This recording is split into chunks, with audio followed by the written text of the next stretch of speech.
আপনি জানেন আমি কে? আমার বাবা এই বিশ্ববিদ্যালয়ের অনেক প্রভাবশালী সদস্য। তুমি জানো তুমি কার সামনে দাঁড়িয়ে কথা বলছো? তোমার মতো ছেলে আমি মিনিটে মিনিটে জন্ম দিতে। আপনার মতো নেতারা জন্মায় আমার মতো শিক্ষার্থীদের জন্য। টাকাগুলো 3 দিনের মধ্যে দিয়ে দিবেন। 3 দিন 3 মিনিট এক্সট্রা।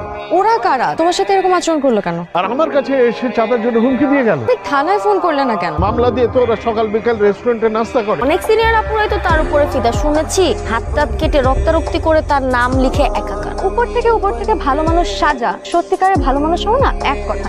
এর মধ্যে একটা চাঁদাবাজ এখানে বসে সত্যের বাণী দিচ্ছে, আর তোমরা তাকে আদর্শ হিসেবে মেনে নিচ্ছ। বাহ ভাইয়া, একটা হেল্প লাগতো। তো বলে ফেল। রাইসু ভাই আসলে হুট করে ওকে প্রপোজ করে বসছে। ব্যাপারটা না ও একেবারেই মেনে নিতে পারতেছে না। তোমার যদি ভালো লাগে তাহলে হ্যাঁ বলবা, আর ভালো যদি না লাগে তাহলে সরি বলে দিবা। একটা সন্ত্রাস চাঁদাবাজের সাথে আমি রিলেশন করব? একটা লেখাপড়ার নামে পুরো ক্যাম্পাসের মধ্যে সন্ত্রাসী করে বেড়াচ্ছেন, তারপরে জনে জনে চাঁদা লুটতেছেন। নিজেকে কি মনে করেন আপনারা? পেয়েছেনটা কি?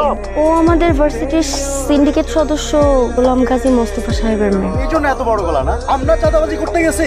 আমরা তোমাদের বাসায় চাঁদা তুলতে যাই। তোমার বাবা এই ভার্সিটির মিনিমাম 20 জন ছেলে থেকে 5 লাখ টাকা করে নিচে শুধুমাত্র চাকরি দেবার নাম করে। না, কাউকে কিন্তু সে চাকরি দেয়নি। বরং সেই ছেলেগুলো যখন টাকা ফেরত চাইছে তখন তোমার বাবা হুমকিও দিচ্ছে, এবং সেই ছেলেগুলোর মধ্যে আমিও এক। তুমি রাইসুকে চেনো না? রাইসু এই ভার্সিটির জন্য কি করে সেটা তুমি জানো? এভাবে তাকিয়ে থাকার মতন কোনো পরিবর্তন হয়নি। আগেও যে রেনু ছিল এখনো সেই রেনু। যে কোনো মেয়ে আপনার জন্য নাম লেখুক বা হাত কাটুক, যাই করুক না কেন, আমি বাদে আপনি আর কোনো মেয়ের দিকে তাকাতে পারবেন। যদি টাকা, তাহলে আমি আপনার চোখ উঠতে। এভাবে সবসময় সাপের মতন তাকিয়ে থাকবেন না তো, আমার লজ্জা লাগে। সাপ আর মাছ এভাবে তাকিয়ে থাকে অপলক। চাঁদ যেমন তার মায়া দিয়ে গোটা পৃথিবীকে আচ্ছন্ন করে রাখতে পারে, তোমার ভালোবাসা তো আমাকে সেভাবে আগলে রেখো। আমার চোখের জলের মতো স্বচ্ছ আমার ভালোবাসা। বিশ্বাস রাখো আমার উপর।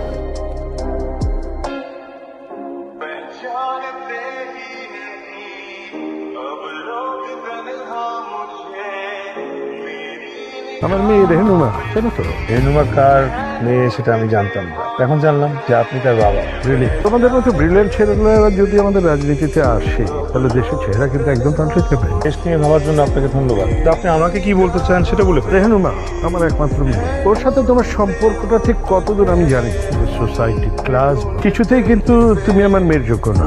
আমি তোমাদের সম্পর্কটা মেনে নিতে পারি, তবে তোমাকে আমার কথা মতো চলতে হবে। বোধহয় আপনি ইতিহাস মনে করতে ভুল করছেন। কোনো নেতারা কখনো বিপ্লব ঘটায়নি। বিপ্লব ঘটিয়েছে আমার মতো সাধারণ মানুষের। না আমার আদর্শ, না রেনু, কোনো কিছু থেকে আমি পিছপা। আর আপনার শেষ নামে দেখিয়েছেন আমার বাধা। ছাত্র সমাজের কলঙ্ক, মাদক মুক্ত ক্যাম্পাস চাই, চাঁদাবাজ রাইসুর বয়কট বয়কট। বিশ্বাস করো, আমি কিন্তু কিচ্ছু করি, আমার কিন্তু কোনো দোষ নেই। শোনো, আবেগ দিয়ে জীবন চলে না রাই। সাম্রাজ্য প্রতিষ্ঠা করার জন্য মানুষ যতটা না মরিয়া হয়, মানুষ তার থেকে কয়েকশো গুণ বেশি মরিয়া হয় সাম্রাজ্য রক্ষা করার জন্য। তুমি ভালো, ঠিক হয়ে যাবে, আমি আছি না? তুমি প্লিজ কয়েকদিনের জন্য তুমি দূরে কোথাও চলে যাও প্লিজ। তুমি সেফ থাকো। তুমি যদি সেফ থাকো তাহলে তুমি এখানে ন্যায় নীতি প্রতিষ্ঠা করতে পারবে, সাধারণ শিক্ষার্থীদের পাশে দাঁড়াতে পারবে। তোমার বেঁচে থাকা অনেক দরকার। সেফ থাকো, অন্য কারোর জন্য না হোক, অন্তত আমার জন্য।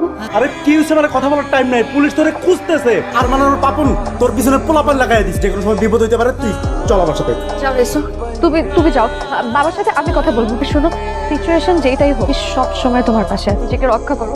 যাও যাও।